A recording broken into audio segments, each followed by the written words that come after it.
He returned the lost heir to the queen, awaiting gratitude, only to be met with a hiss. "You've placed an impostor in my arms." The kingdom of Ver had endured decades of war, yet none of its scars compared to the wound of a missing child. Queen Serenia's daughter, the only heir to her thorn-wrought throne, had been stolen in the dead of night. Some whispered it was the work of rival lords, others swore shadow-born creatures had taken her. Whatever the truth, the queen's wrath shook the land. For 20 years she ruled with an iron claw, her heart a hollow husk, her crown a prison of grief. And then I came, carrying hope in my arms. The beginning. My name is Kael Varro, once a mercenary, now a wanderer haunted by debts I could never repay. I had fought on both sides of wars, betrayed masters, saved strangers, and carried scars enough to stitch a flag. But in the northern wastes, I stumbled across something that seemed like destiny itself. The child, though no longer truly a child, was a young woman when I found her, locked in an iron cage inside the ruins of an old fortress. Her captors, a dying band of raiders, claimed she was no ordinary prisoner.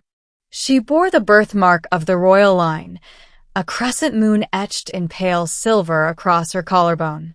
When I freed her, she spoke with the regal fire of someone born to command. "My name is Liriana," she said, her voice shaking with the weight of memory. "I was taken from my cradle.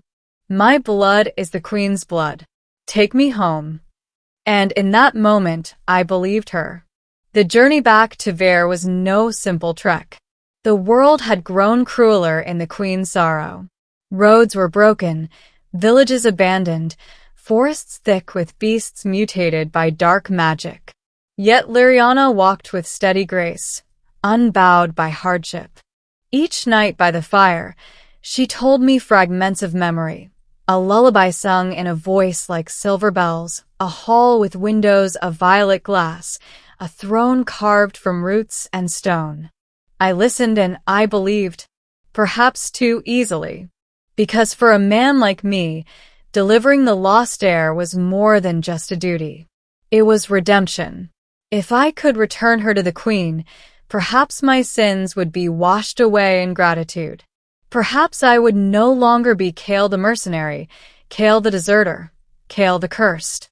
Perhaps I would be Kael, savior of a kingdom. And so I carried her through storm and shadow until the spires of the queen's citadel rose before us. The middle, the palace gates opened with awe and fear. Word spread like wildfire. The lost heir had returned. Courtiers wept openly, guards knelt as we passed, and the city erupted into celebration.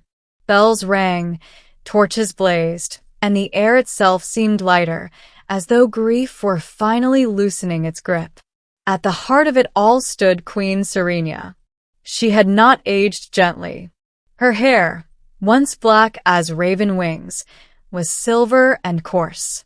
Her eyes were lined with shadow, her crown heavier than any mortal should bear. Yet when she saw Liriana, something in her face cracked. Hope, fragile and sharp, flickered for the first time in decades. I knelt, placing the girl before her throne. "Your Majesty," I said, voice trembling with pride and exhaustion, "I have brought back what was stolen. The heir to your crown." The hall fell silent. The queen descended from her throne, her steps slow, her breath caught between disbelief and longing. She touched the girl's cheek, her hands shaking. For a moment, joy sparked in her eyes. And then she froze. Her smile curdled. Her fingers traced the girl's skin, her brow furrowed, and from her throat came a sound not of relief, but of fury. Her eyes narrowed, fangs bared, not the metaphorical fangs of anger, but true ones, sharp and gleaming. The queen's voice, when it came, was a snarl that echoed across the hall. "You brought me foreign blood." The court gasped. Guards raised their spears. I staggered back, confusion clawing through me. But she bears the mark. She remembers your halls, your songs. She is no daughter of mine, the queen hissed. Her voice was not grief now, but venom. The mark can be forged. Memories can be given. This creature is a thief, an impostor, crafted to deceive me. Liriana's face paled. No, I am yours. I am Liriana of Ver, your blood, your... The queen struck her across the cheek. The sound cracked like a whip. No daughter of mine reeks of shadow. Serenia spat. The doubt. The hall erupted into chaos. Some courtiers shouted in defense of the girl, pointing to the mark, swearing she bore the queen's likeness. Others whispered of curses, of changelings planted by rival kingdoms. And me, I stood in the middle, torn between fury and doubt. Had I been deceived? Had I carried a stranger across half the world, believing her lies? Or was the queen's grief so twisted that she refused to see the truth even when it stood before her? That night, Liriana was thrown into the palace dungeons. I demanded answers from the queen, but she dismissed me with a glare sharp enough to pierce armor.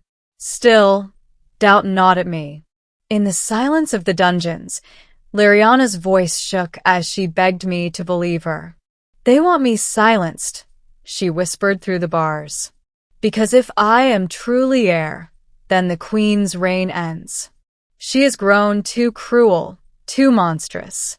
She does not want me back. Her words struck deep.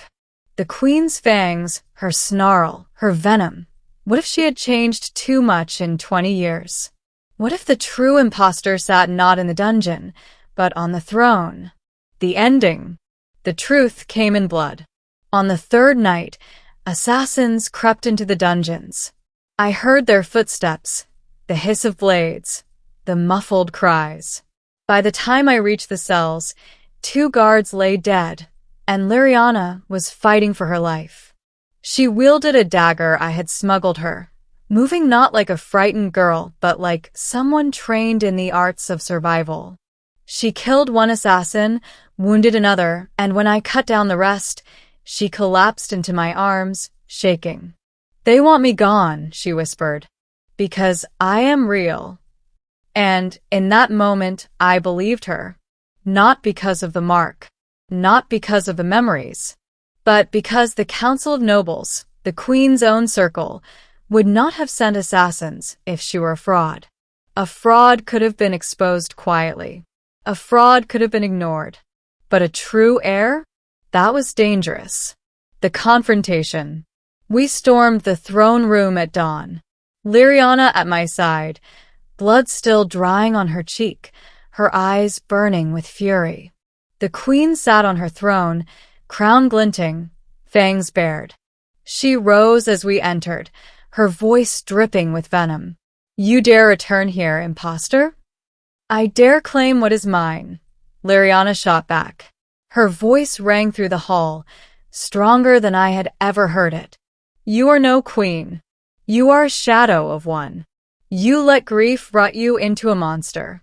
But she placed a hand on her chest.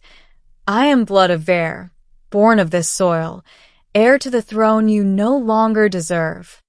The courtiers gasped. Guards hesitated, torn between crown and blood. The queen lunged, faster than any mortal, claws bared. But I was faster. My blade met hers, sparks flying, steel ringing against Talon. For years I had fought wars for coin, but this fight, I realized, was for something greater, for truth. The duel was brutal. She was not human, perhaps she never had been, but desperation fueled me. Blow after blow, cut after cut, until finally, Liriana herself drove a dagger into her chest. The queen staggered, eyes wide with disbelief. You are not mine. Liriana's gaze was steady, her voice cold. I am what you lost when you chose grief over love. The queen